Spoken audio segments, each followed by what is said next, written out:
Someone did this on purpose. This is not vandalism, not an accident, not the result of a very bad day. This is a Range Rover L322, or rather, what's left of it. And the people responsible did this out of love.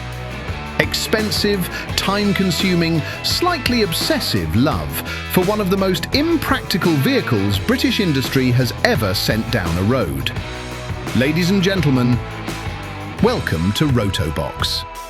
What you see before you was once a status symbol, British elegance on four wheels, parked outside hotels, parked outside restaurants, parked, quite frequently, outside a garage. Because the Range Rover L322 has a history, a rich history, mostly with mechanics. This Range Rover was lucky. It ended up here, at Rotobox, where they won't just fix it, where they will rebuild it.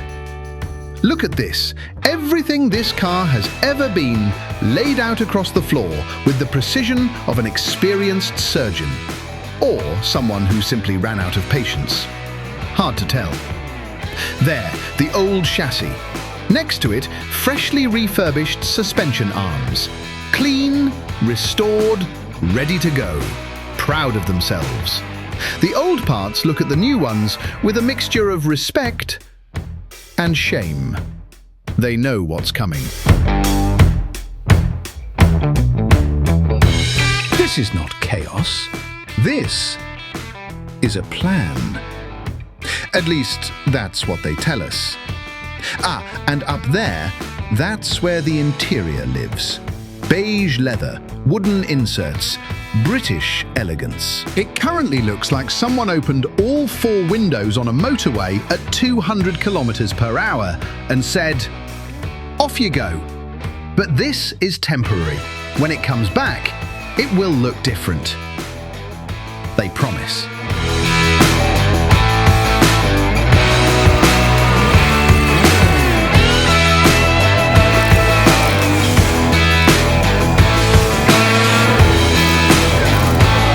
In the coming weeks, you will see everything.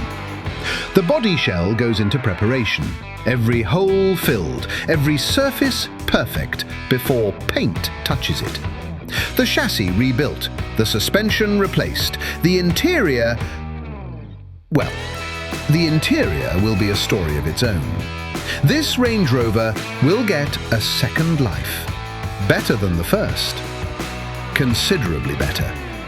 And this time, hopefully, it stays out of the garage.